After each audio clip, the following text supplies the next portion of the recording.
What's up, everybody? I'm Dwyane Wade. Welcome to the Why podcast. I am sitting next to greatness to my left over here. I'm excited for this conversation. This is an individual who I just ran into in Cannes recently. We both were out there. He was looking a little better than me. I was a little... Yeah, right. I was a little surprised to see you out there, man. David Grutman, welcome to the Why podcast. Thank you for taking time, man. We're going to get into all your accomplishments and everything as we go on, but thank you for taking time. Of course. Sit down and have this conversation, man. I mean, if there's one person that has a lot of coupons with me, it's definitely you. I mean, thank you. Yeah. And I was late too, everybody. Just so y'all know, this traffic out here is crazy. I showed up a little late today. I apologize. It's okay. I mean, listen, it's very busy in Miami, and we know you're a very busy man, especially when you come to the market. So I'm sure you had to make your rounds. No, I did, man. So let's talk about that. Last time we seen each other, we were at this beautiful, one of the most beautiful fashion shows I've ever been to. It was stunning, no? It was amazing. At this amazing chateau somewhere in Cannes, France. Your wife, Isabella, and I, and all of us, we got a chance to have a Miami moment. Yep. Talk about it, man. So, now that my wife is like this big entrepreneur and fashionista, I'm a plus one. I'm always now getting to go to some of the best events in the world. And I just, you're in the same place. Our wives are so out there and businesswomen and pushing and all this that I love being a plus one sometimes. It's kind of easy. nice. It's kind of easy. But it was a beautiful setting. It was a Versace Dua Lipa collab show. Mm-hmm. I think it was like 50 people or something like that. I was very nervous about the placement and about going to a Versace show because I thought it was going to be rubber and arrows through the head and all sorts of stuff. And it was awesome. It was such a cool event. It was such a vibe. I remember sitting, it felt like we was all sitting courtside. Right, exactly. We all had our courtside seats. And I remember looking across the way and just taking a look at you. And I'm thinking when I first met you, we weren't sitting at Versace shows across from each other. It's a different world now. Yeah, it's great. I'm sure as many viewers know, I was lucky enough to start my career when you kind of started your career here in Miami, and to see the evolution and the growth of you and what you've done for the city, and to see where I've gotten to go from those days to where I am now. It's kind of great to have someone so connected to Miami as I am, because we both love the city. Yeah, for sure. Even though you left us to move away, but we know that you come a lot, and this city owes you so much. It's incredible. Yeah, I just took a time out. Sometime in the game, how Spo run out on the court and he got to take a time out. I took a little time out. I was here for 16 years. I spent most of my childhood here, as my early adulthood rather. And, you kind of want to get out and see things, see the world a little bit. And so that's what I'm doing right now. What's been cool is too, you say the 16 years, but through those 16 years, as I've been here for 16 years, people come and go. But the always constant thing has been you here. Yeah. And others come and get the light and then leave and and stuff like that. But to know that have you as that foundation for Miami, for me, always felt like that's our iconic foundation, man. Yeah. Coming back, for me, I am coming back, and I feel like I do feel like a guest because I'm not staying in my home. I'm staying in like hotels, and I'm doing it's a different life coming back. But it's okay because I'm getting to see a different side of Miami that I didn't get to see as a basketball player. And so I'm meeting people that I never got to meet as a basketball player. So it's fine for me.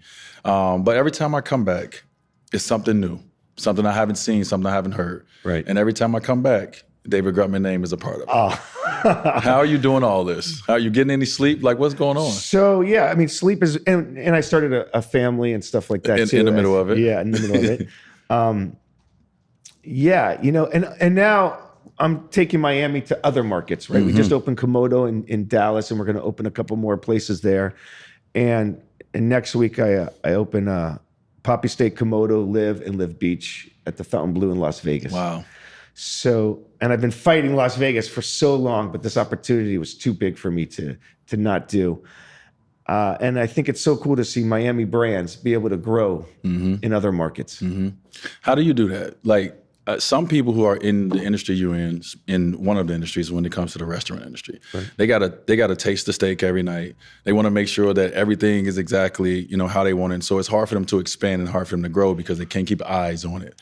How do you be comfortable enough to take a baby of yours and your brand and let it go elsewhere? So I'd love to say it's all me, but I have a great team, and if you don't have a great team around you, you're never going to grow. And I always try to hire people that are smarter and better than me, so that it gives me that push to be able to go do what I do. Yeah. And I think it's something that people ignore so much is they're always afraid to hire people around them that are smarter and better than them.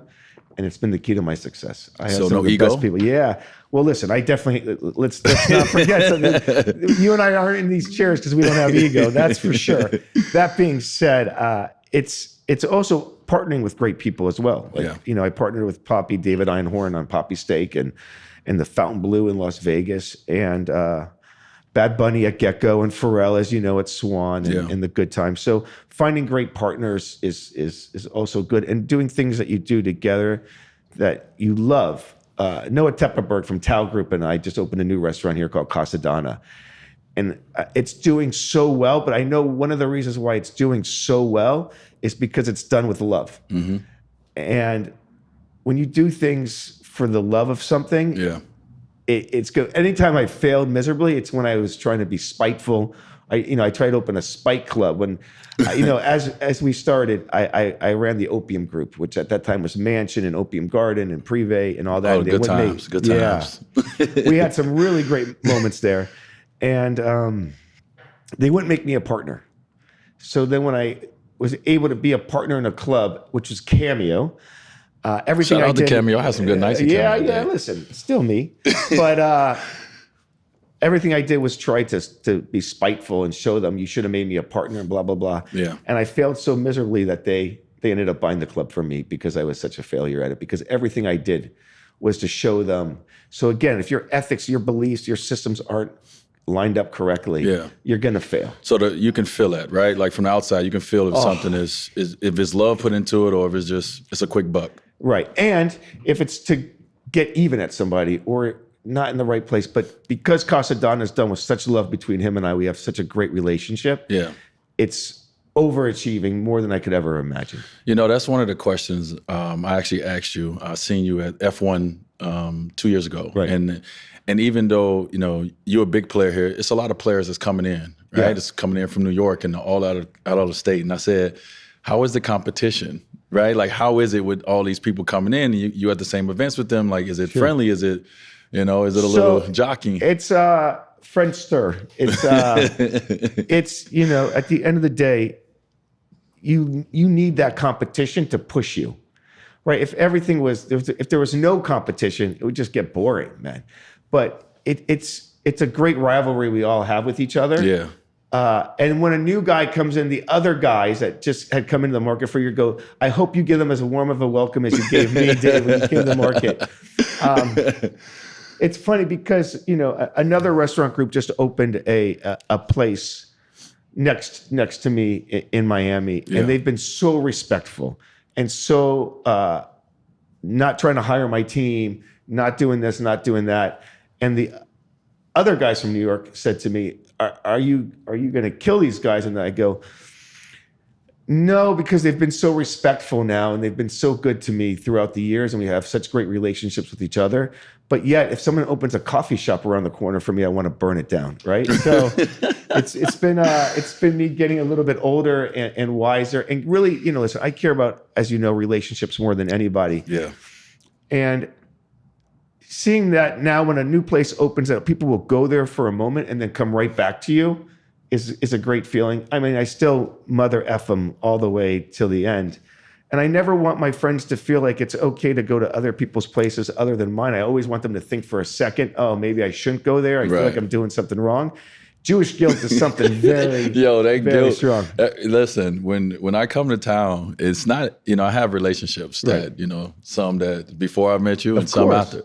But our family, it's like you said, it's about relationships. And course. so our family, when it comes to my wife, when it comes to Chantel, when it comes to Bob and Lisa, like our entire group, we all be like, all right, if we in town for a couple hours, we have to make sure that we stop by one of.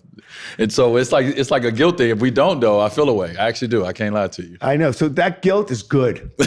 I like that guilt. That makes me happy because we want to instill that in everybody that comes to Miami. Yeah.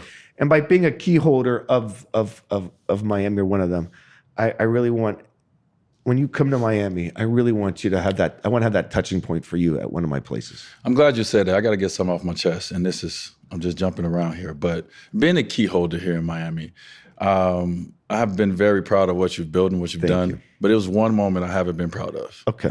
And I understand it. It's business. But when you let the Dallas Mavericks come in to live and wow. So we're going to talk about that and now. Celebrate. I'm glad. I was hurt, David. So here, let me just paint the picture so we're on the same page. Saturday night, Mark Cuban's in my place. DJ Irie on the mic saying we're going to smoke some Cubans. And then I get the call after they went on Sunday. They're coming over. They came. They brought the trophy. Oh, that hurt. I knew it wasn't going to be good. And Maverick happened to be in the club that night as well. And Maverick goes, they won.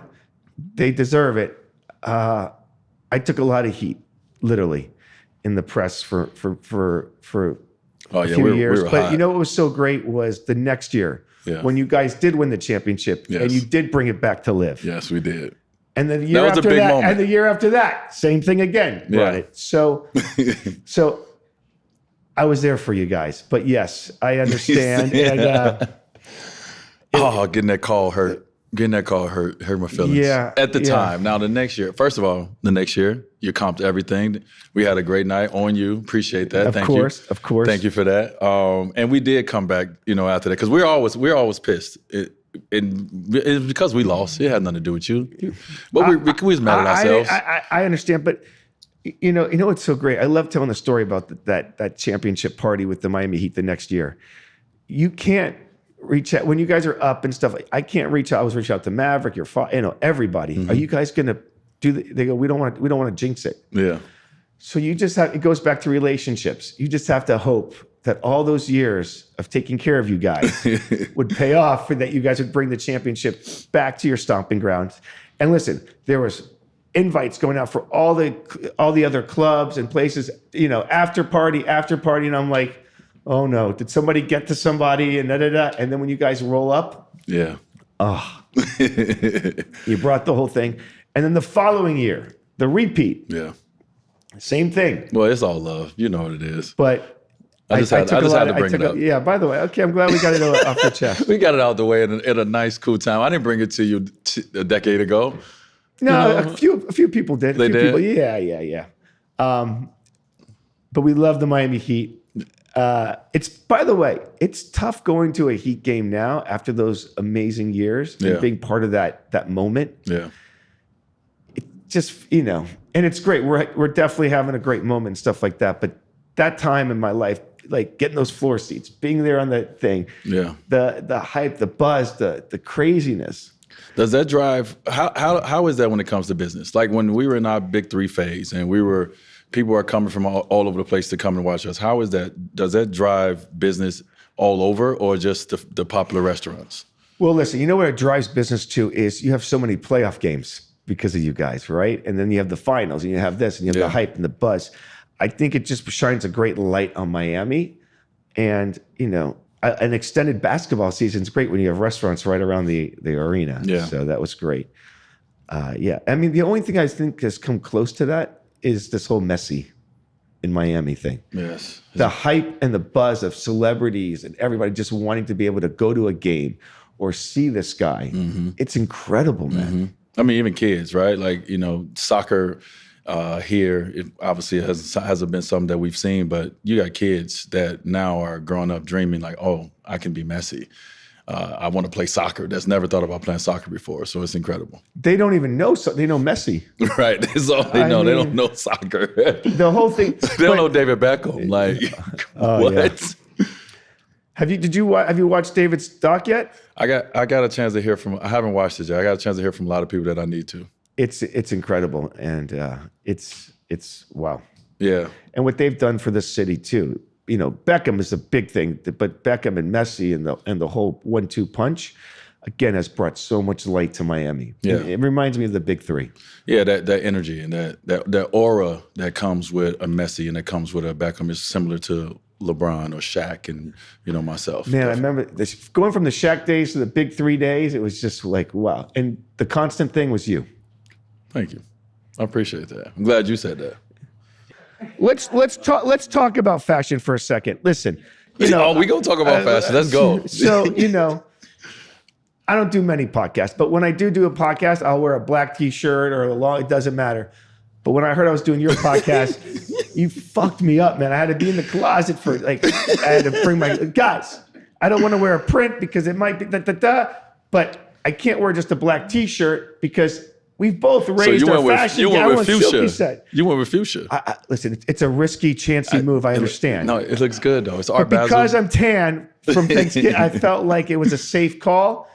But the silky sets, I'm really into the silky sets now. No, that's a vibe on you. Let me say, listen, over the pandemic time and since then, I started opening up my Instagram and I've seen a lot of shirtless David Grutman photos. Which you never see. Which you never see. Talk to me about this newfound wave of masculinity. You're feeling it though, right? No, you like it. Yeah, I like it. So, I went my whole life being a chubbier guy or whatever it is, and I never really felt comfortable taking my shirt off. Yeah. COVID comes, I go from 240, 245 to coming out of COVID, 170. Wow. Playing obsessive tennis. Found a sport that I become obsessed with 2 hours a day, every day. Wow. If it's raining, I want to lose my mind because I can't play tennis. If I'm up late, I play tennis. If I, wherever I go, I bring rackets with me. I find that court. Okay. So yeah, I want to kind of, I'm feeling it. From the biohacking with Gary Brecka to the weights with Anthony Rhodes to tennis with Jimmy Bollettieri every day. It's like, and now I have like a whole team. I have a physio because I'm 49, man. I have to do dry needling. Oh yeah, them hips. Pinches. Them ankles, them hips, I understand. Quads, the whole thing, man. Yeah. It's crazy. I don't know how much. Listen, I feel like I'm a professional athlete now because I have like the whole team. Like I'm sure, like your whole career, you've had all this. And I needed it. It's funny. Like Wayne Boych, who is a friend, we both shared when I was playing. We both shared therapists. Like he was, like I'm a professional athlete, right? He's a paddle. He loves paddle for some people, and we're both sharing therapists. I mean, dry needling therapist, and massage therapist, and it's like he's on the exact same schedule I'm on. So yeah, professional athlete style. People are like, why do you have your physical therapist twice a week? I go because I just want to avoid a situation. Yeah. Because I see all these, everybody wants to hit with me. So I see these guys. I think I've hurt so many people that haven't played tennis in so many years, and they get back up in the court and they rip this and tear that and do this and do that. I want to avoid all that. So I always try to like be ahead of it. Yeah.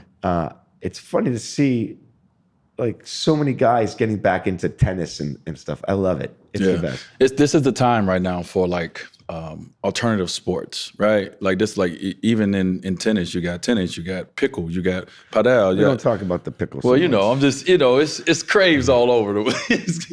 Or it's racket sports. Let me say that. It's racket sports everywhere. It's a lot. I haven't tried the pickle or the paddle yet, but Wayne gives you a lot of pressure. Yeah. On the paddle. Oh, it's tough. I'm like, why don't we play tennis again, Wayne? You did your whole career as tennis. Let's get back on the... No, I haven't played pickle, but I understand paddle. I understand like the athleticism that is needed to be, a pretty good paddle player. And I don't have that athleticism at this point in my life. Really? No, I had to be on the ground with it. These knees ain't letting me be great. So are you still able to, tell me about your day and working out and the whole thing. I don't get on the court no more. Zero. I mean, like once in a while, my son will be on the court and I go in and try to teach him something, but then I'm out for 2 weeks after that. A lot of people don't know they do know, but I dealt with knee pain my whole year. Like I'm bone on bone. I've been bone on bone for years. No cartilage. Yeah, nothing. Like knee replacement is loading. It just depends on at what point in my life do I want to get it done. So something that I'm one of the best to ever do it in basketball, I can't do no more. right? And I retired at 37. I thought I'd play basketball for the rest of my life. And I wasn't able to play it after 37 years old. So that's a big part of me that's missing. Let me ask you another part about knowing how competitive you were as an athlete. Where do you find that drive now for yourself? Yeah, it's a daily competition with myself. Like I got to put all kind of challenges throughout my day. Like I'm not even talking about, like we know that it's business challenges, and I'm talking about I put challenges to see if I can get in the shower and get dressed and out the house in 15 minutes. I like that challenge. Right, like I do challenges throughout because like for me, like I'm so competitive and I have nowhere to just let all this competitiveness out. I was going to say, where do you channel that? Yeah, so I go to yoga. I work out. Do you like yoga? I love it. Okay, because I've tried it. I can't really get into it. Why not? Because I have ADD to the max. Like I have ADD to the max, and I feel like just taking that moment to like, it's tough for me. So I'm gonna tell you why I like yoga. And outside of sweating, make me feel like I'm working out and pushing myself. It's the mental part of it. And you know, I had a moment in yoga this year where I mentally wanted to escape that room. I thought of everything possible to get out the room because it was hard, right? Because I couldn't breathe or I couldn't get into the positions. And so mentally as an athlete was my strong suit, right? I always wanted to have a mental advantage over my competition. That's what made me great. And I did whatever I could to have that mental advantage. And so now in this life that I'm living, I don't get a chance to test that out.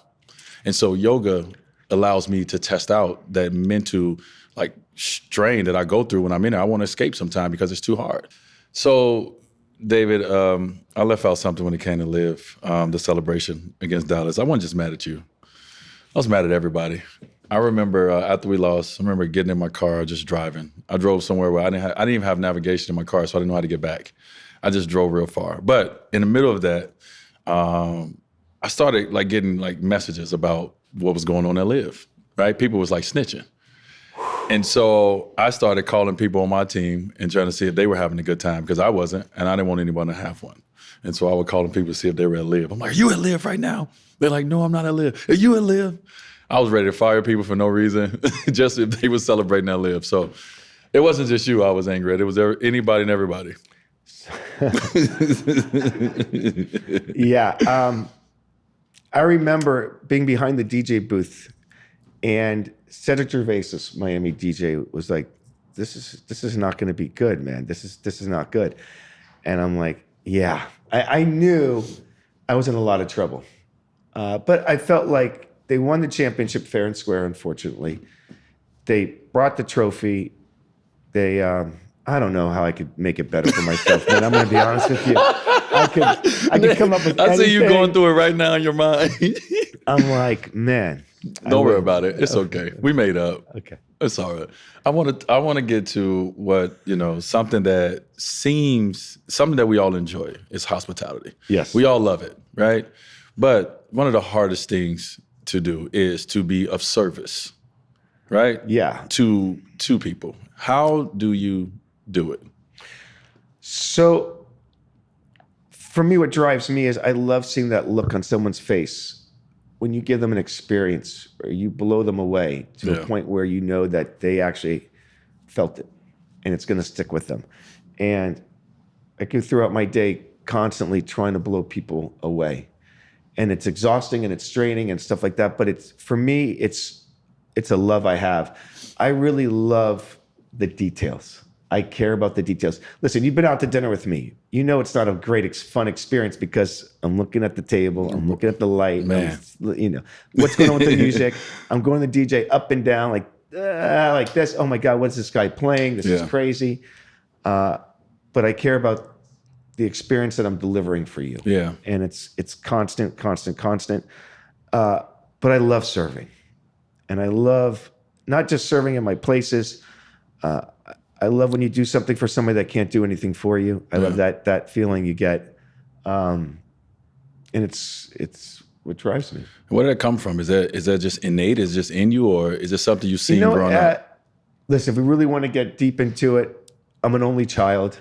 My parents were divorced when I was 6 years old. I spent a lot of time probably by myself watching Charles in Charge and Growing Pains and stuff like that. And wanting to have some kind of attention, maybe that's what it was. And I knew by serving people, it made that connection with people. Yeah. I love it. Yeah. When did you realize you were good at it? So I realized I was good at it when I was, to be honest with you, when I was 21 years old and I was a general manager of a restaurant, and I had to lead people that had much more experience than me, that were 30, 40, 50 years old, and they've been doing this business for so long. But I knew, because I really spent so much time on the education part of it, having them learn what port wine was, learning what the liquors were, what the food was. Why do the chefs use this seasoning over that? Or why do we prepare it like this? And what's the sequence of service? And by educating them and really studying the game so much, that's how I connected with them. Yeah. And that's when I felt like I was good. I felt like, because I could hold a meeting, I could lead people into a very busy night and come out very successful. And I knew that's kind of where it was. Now, the next evolution for me was when I got this job at the Opium Group, and I went from a small place to being able to take over a big nightclub thing. And I used it as a platform to create events and make events and use other people's brand equity to push my brands, and partnering with people like Versace and Victoria's Secrets and stuff like that at the time, and movie premieres and this and that. I wanted to have, when other brands were doing stuff, I wanted those brands to be doing it inside my venues. Yeah. I think the one thing in your space of hospitality, especially in Miami, I mean, when it comes to nightclubs or restaurants, most of the time it has a window, right? Always a window. Right, it has a window. And you have obviously understood that it has a window, but you're not just stopping there, right? Like, you're taking it from hospitality and you're going into film. You got right, you're a production company coming in, and so you're taking it from one arena and you're taking it to other arenas. Tell me the mindset in that. So my mindset was, I meet so many interesting characters in my line of work every day that story needs to be told. Yeah, and I have ideas that I think I should be doing IP around the stuff that goes on in my life and stuff like that. And, the first one I'm doing is Black Coffee's documentary right now. We started filming that at MSG. What an interesting story. A South African DJ. South Africa is so far removed from the rest of the world, has only use of one arm because he lost a nerve damage in one of his things when Mandela got released and a car drove through a crowd and everyone fell on him. And not only that, he's not even a pop DJ. He's an underground DJ, and he's captured the VIP crowd, the minds and eyes of so many people, and he's made such an impact in the world. I mean, it's incredible. So his story needs to be told. Yeah. Poppy Steak. What goes on at Poppy Steak needs to be told. That's for sure. And I think I'd like to. I teach this college class at FIU every year.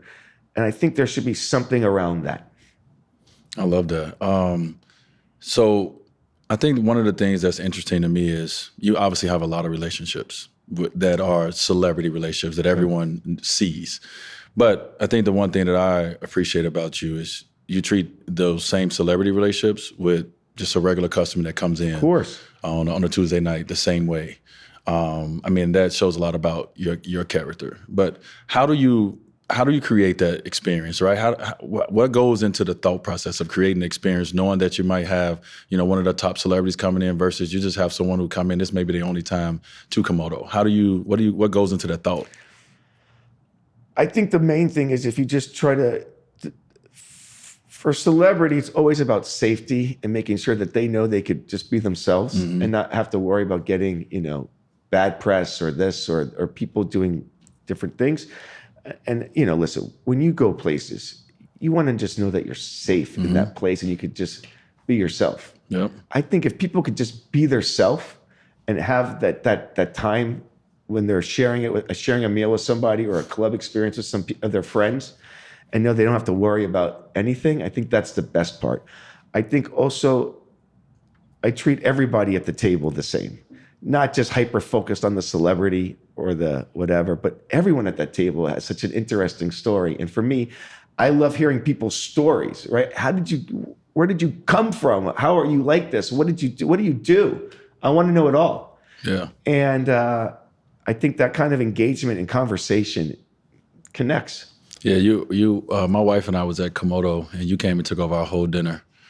We was having a real romantic. No, it was Gecko. I know what time we was at Gecko. It was Gecko. Okay. You were like, we're having a date night. I'm like, yeah, that's right. We was at Gecko. My apologies. I'm like, you guys have date nights a lot. I don't get to see you. Now that you don't live here, I don't get to see you too much. They took over our whole dinner. Our date night. It was great. You start ordering things off the menu. I was sitting there like holding hands. It was like, oh, okay. Yeah, listen. But that's what you do, though. You're personable in that way. That's what I meant. Like, but listen. I don't try to be too intrusive, but I did take. By the way, I know, and I was like, listen. I know you guys are on a date night, but I don't ever get to see either of you for a while. So I'm actually going to take advantage of this, and I'm going to see you guys for a little bit. No, it was I love that night. Was so fun. We laughed so hard.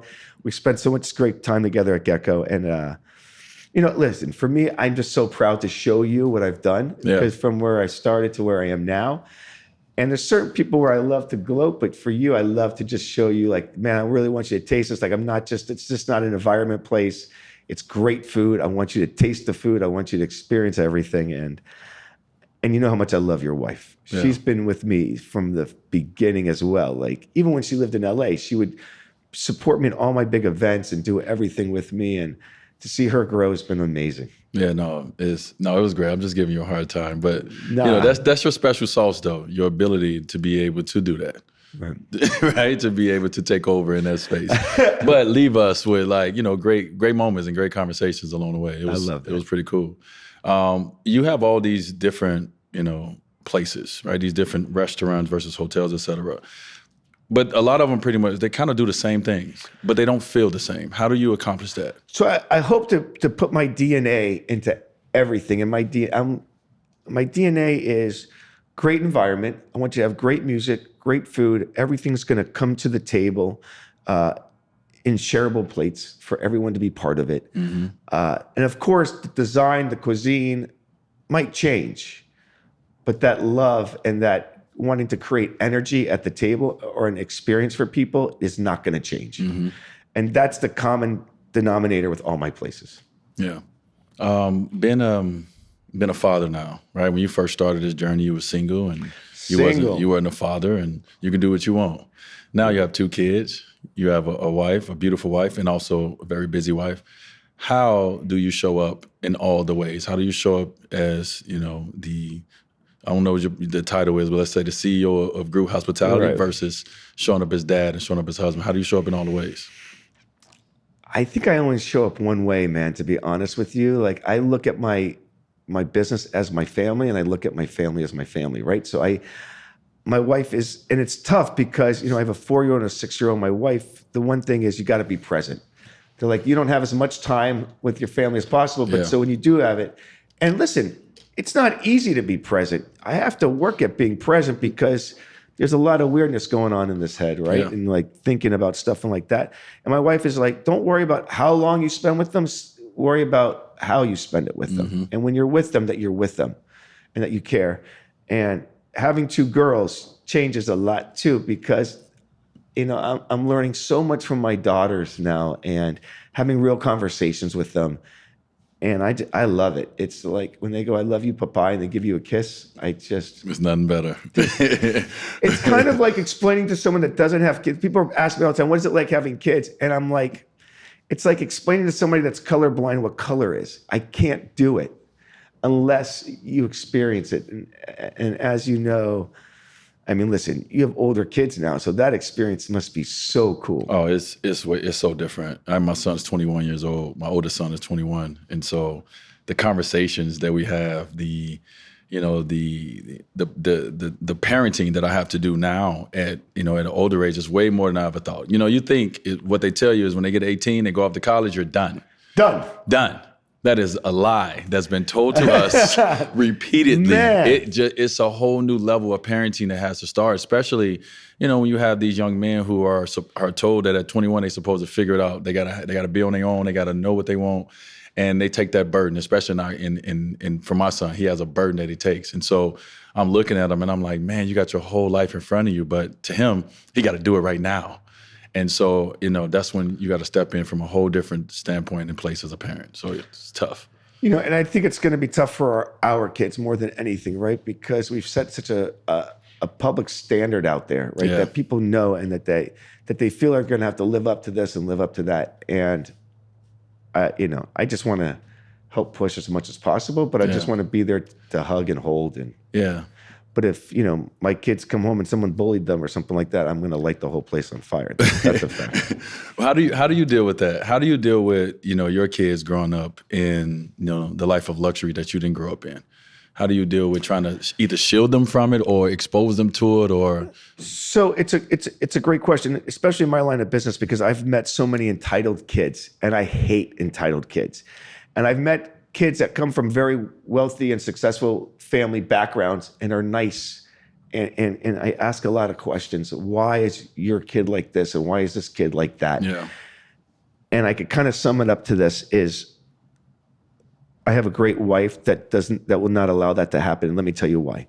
We go to a toy store and my kids say to each other, okay, make sure you pick a great gift, a great toy, because we're only allowed one.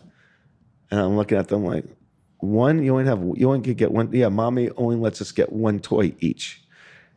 And I want to buy that whole store for them. And my wife goes, if you buy this store, we're going to have the worst kids ever. Yeah. And I think those kind of foundation moments to me, and I catch them, it means so much. When my daughter walks into the house and there's someone sitting here, she goes, "Hi, my name is Kaya. It's nice to meet you." I didn't teach her that. Thank God my wife did. Mm-hmm. But I love seeing that my kids know that they have to be nice, good people and caring people. And that comes from us. And I also, them seeing a great relationship between myself and my wife is very important to me. Yeah. Listen, we have hiccups like anybody else and challenges and stuff like that. But what my kids see and the way they know that we love each other, I think makes all the difference in the world. Yeah, and how you show up for them and how you guys show up for them is what's the most important, right? If you show up in love, you show up in support. Right. That's what's most important in front of them. Yeah. And yeah, again, it's not about how much time, but the time that I spend with them, that it's quality time. Did you get any one of the girls picking up that tennis racket yet? Are they? So I've tried, and they want to cheerlead instead. And I'm like, but tennis. But they look so cute in their cheerleading outfits. I don't really care. The thingies and and they're like, dynamite. And I'm like, I love you so much. Yeah. But I really hope they don't get into like competitive soccer where I have to be driving to all these or dance to all these different cities every weekend. I hear nightmare stories from my friends who are like, yeah, we're in, Zephyr Hills, Florida, or Tampa, or this. Every weekend they're on the road to a different. Yeah, we got some parents here. They do that journey. But I mean, that's at the same time too, like, yes. And I mean, no, but yes too. Those are the moments that you get to learn so much about your kids, right? Because you watch in sports, as we know, like you get to learn so much about, and you get to see so much growth in them when they're around other players, or how they handle losing, or, or watching them get better. Like all these things, it's great for a parent to see your kids respond and react in that way. So you don't want to drive everywhere, but you actually want to see them be competitive and compete. I love that. Yeah, it's going to show you a lot about them. You're going to see where you are and where your wife is. You're like, oh, you got that from your mom. Oh, you got that from me, Oh, I see it. By the way, those kind of things I love seeing. I'm like, where did you? Oh, I know where you got that from. Man. Yeah. But it's crazy to me, man. It's such a cool experience. And listen, we do a lot of cool stuff. Nothing even comes close to being a father. Yeah, of course. And it's funny you said that. One of my questions I was going to say, what is outside of being a father, what is the coolest thing that you've done? And I know it's probably hard to say one thing, but a roundabout. That you just that when the night ended, you was looking off on the balcony. So when you said, "You know what, Dave, that was pretty cool." I'm pretty jaded now, to be honest with you. Right? And it kind of sucks. I've had so much from going on a safari or walking. What's pretty cool is I got to go with my kids, and they closed the pyramids a couple of hours before everybody else. Mm-hmm. And to see my kids and my wife and I just running around the pyramids in Egypt, I was like, okay, that's pretty fucking cool. That's fire. Yeah, and my kids don't even know what the pyramids are. They just think it's whatever. But to see them running around, like the Sphinx and stuff, I was like, I don't even think we know what the pyramids are. I don't. By the way, it's a little crazy. There's like a Pizza Hut outside. Also, my kids have gotten to travel the world. They've got to go to like Saudi Arabia, Lula, and be around the tombs and stuff like that. As they just left Israel from being at the wall. Yeah. And that was a really cool thing, is taking my kids to the wall and seeing them pray in Israel, and you could feel the energy there, and tearing and tearing and tearing. I'm not even that religious of a guy, but just the energy you feel there. But then going from there and going to the pyramids and seeing them run, and all the different cultures, to me, that was one of the coolest moments of my life. Yeah.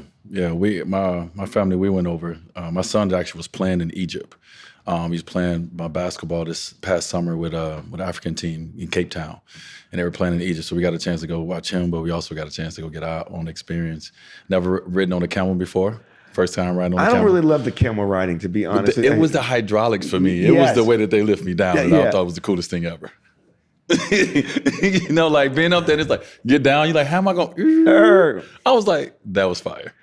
No, I think, listen, Egypt, Africa, Cape Town, by the way, is an incredible place. My wife modeled there and learned English there. So she put in her little agreement that she has to go once a year there. And I love Cape Town. Yeah. I think Cape Town's a great city, and Joburg as well. So let's talk about restaurants internationally. Yeah, are we going to get there? The problem is when there's a currency difference. Yeah. Like my wife's Brazilian, right? She's like, why don't you open in Brazil? I'm like, it's kind of 5-1 right now,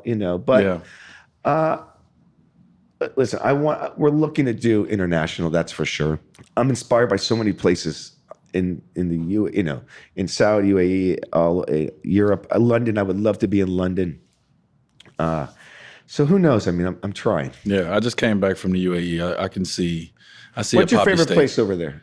Well, you know what? Actually, don't answer that, because I don't want that to we just love everybody at the UAE. We love Dubai. We love Abu Dhabi. We love Saudi. Qatar, we love it all. I haven't experienced enough yet neither. I mean, I really love Saudi Arabia. Really? Yeah, I've heard I got to go visit. That's next on my list. Alula is very special. I think Riyadh and what they're doing over there in the Red Sea and these different places. Yeah. It's cool. I mean, and I like that everyone's trying to do different things. Yeah. I think it's neat. Do you look at, some people care about this and some people don't, but you have a legacy here in Miami, right? You got a really important legacy. Hope so. You do. Okay. And in the midst of that, Miami has this Mount Rushmore of people who have created legacies. Dan Marino, Pat Riley. Yeah. Dwyane Wade. Yeah. Do you see yourself being a part of that Mount Rushmore? I threw my own plug out there, everybody.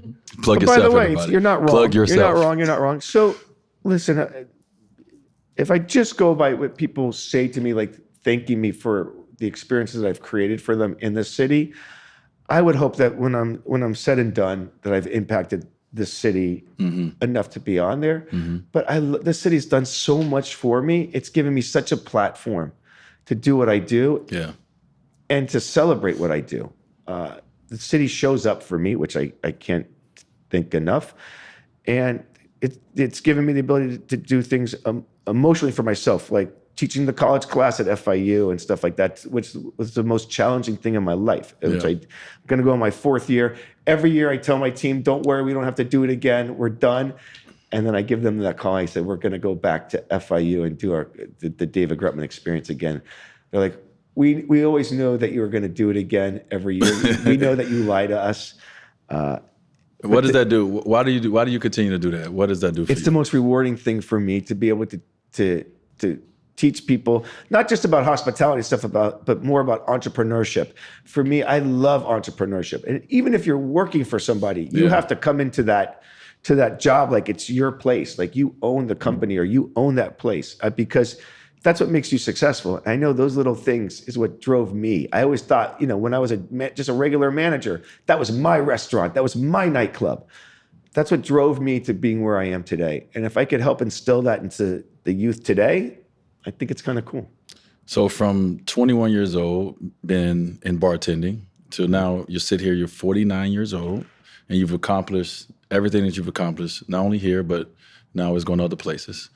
Right before you're 50 years old, what's next? The name of this podcast is the Why Podcast, and that's one of the questions that I want to end with is your why, right? So as you go into 50, so you sit here going to this monumental year in July. Yeah. What is your why going forward? You've already accomplished a lot. You've made a lot of money. You're going to continue to make money. What's your why going forward from 50? So my why is, That's a great question. I always ask myself, what's my why? What's going to be enough? Yeah, what's going to be enough? And for me, I feel like I'm an athlete. I feel like I have a certain window time as well. And I'm just trying to keep pushing that window farther and farther away, because it not only makes me me, but it keeps me relevant, and it keeps me excited each day to get up and push. Is what more can I do? How do I blow people away even more? Like, we're going to be doing the food and beverage in space, in the space perspective. Those kind of things are the stuff I look for. And I don't do things now that I just don't want to do for money. I only do things that are like cool, hot shit right now. And that's stuff that excites me. Yeah. And that's why. This is why.